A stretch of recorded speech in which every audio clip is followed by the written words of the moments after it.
Жол жөнекей әлде бір фармацевтік қоймадан дәрі-дәрмек алмақ болып айналып қалған Баяхмет тізгін ұшымен вокзалға жеткенде Алматы-Семей пойызының жүруіне санаулы ғана минуттар қалып еді.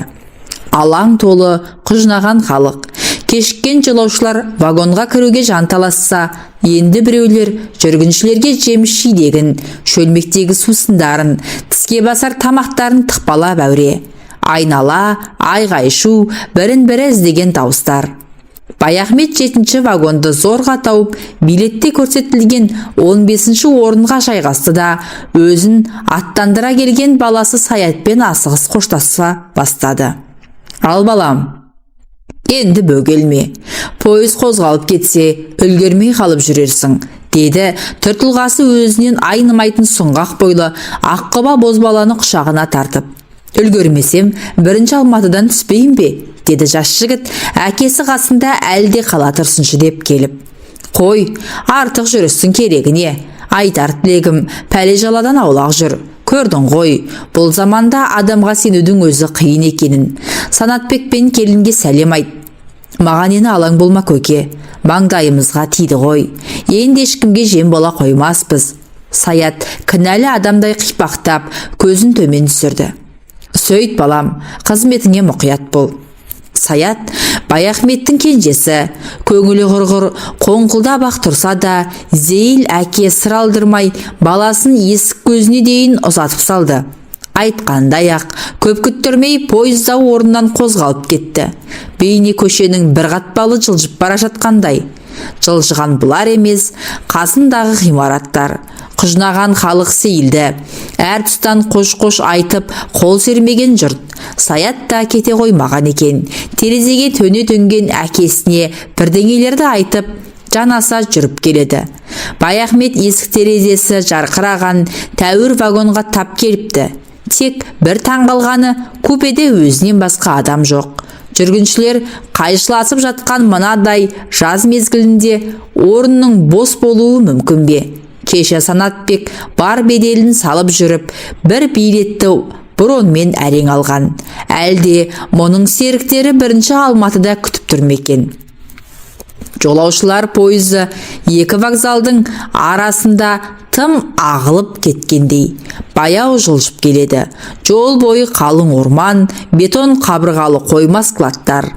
Ара-тұра тал теректер арасынан ақшаңдаған үйлер қылаң береді.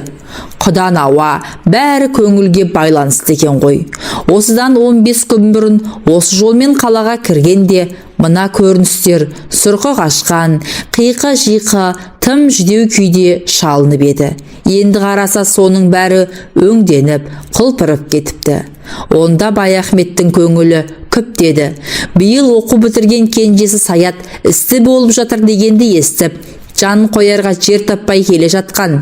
Енді міне пәле-жала артта қалып, шошыған жүрек орнына түсті.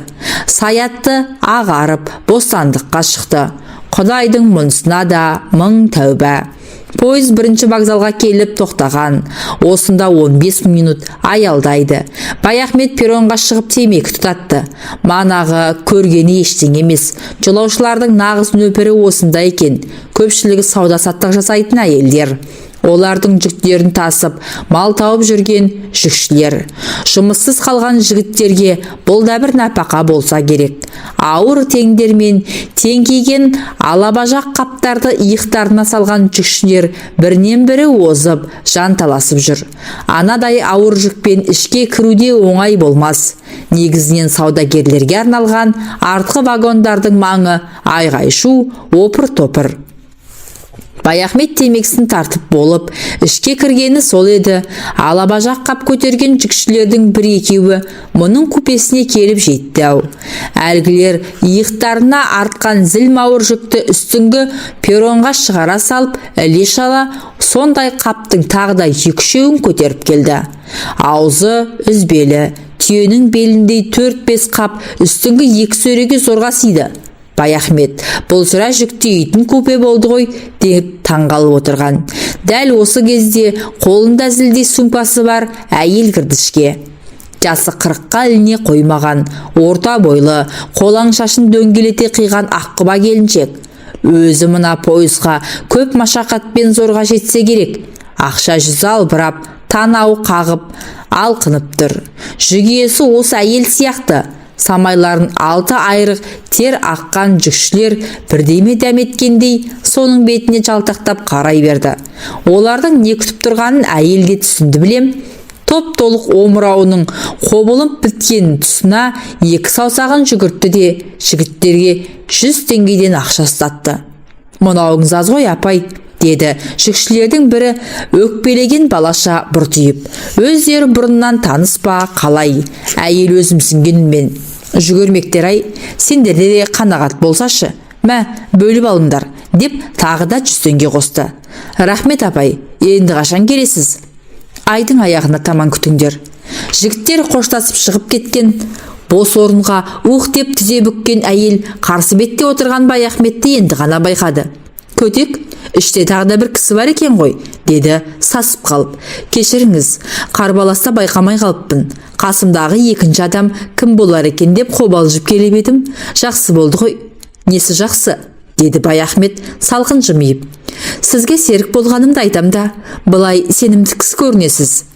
«Сенімді екенімді қайдан білдіңіз? Қойыңыз шаға, кісіні қорқытпай. Оқыған, инабатты адам екеніңіз түріңізден көрініп тұр ғой».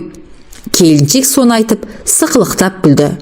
Күлгенде қарақат көздерінен ұшқын шашып, екі бетінің ұшы шұқырайып, тіпті сүйкімді болып кетеді екен.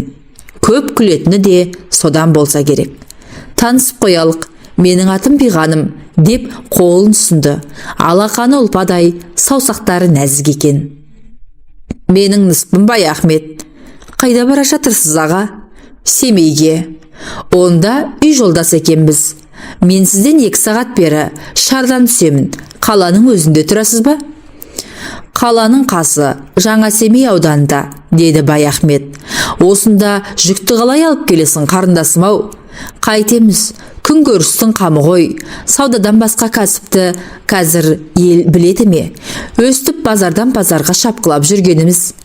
Ініміздің жаны тыныш екен, сізді жүгіртіп қойып жатқаны қалай?» Бір сәт әйелдің жүзі нарау тартып, бір мұңлы көлеңке жүгіріп өтті. «Сол ініңіз болмай тұр ғой, аға. Ол тірі болса, мұндай күйге түсер ме едім. Күйеуімді осыдан 3 жыл бұрын біреулер пышақ салып өлтіріп кетіпті». «Кешір, айналайын». Баяхмет аңғайсызданып қалды. «Білмеген уыш еді. Сіз сияқты сұлу келіншек сыңар болмас деген ғой менікі». Бұл кезде пойыз орнынан қозғалып та кеткен. Бір мезетте билеттерді тексеруге жол сергі жігіт кірді. Бәрі заңды. Биғаным басқа көпшілік қолды вагоннан орын таппаған соң, купедегі вагоннан 3 орынды бірақ сатып алыпты. Қазір уақыт дегенің ақша. Мұнда босқа қамалғанша, бір күнде болса ертерек жетіп алған жақсы. Көршісі өз жайын осылай түсіндірді де: «Бауырым, бүгін мен әбден шаршап, өлейін деп келдім. Бізге тезірек төсеніш әкеліп берші», деді жол серік жігітке. Көрші әйел алаңсыз киім ауыстырып, жайғасып алсын деген оймен Баяхмет тамбурға шығып кеткен. Сол жақта асықпай темекі тартып, біраздан соң қайтып оралса, Биғаным төсегін салып жатып қалыпты. Үстіне ақ жайма жамылып, бетін ірге жаққа бұрып, бір қырынан жатыр. Жамылғының сыртынан үзілген белі, томпиған толық бөксесі ап-анық білінеді. Ең ғажабы, мұның да төсегін жайғап, реттеп қойыпты. «Ыңғайсыз болды-ау», деді Баяхмет төсеніштің тиынын төлемеген есіне түсіп. «Адамның іші бауырына еніп тұратын неткен жан өзі.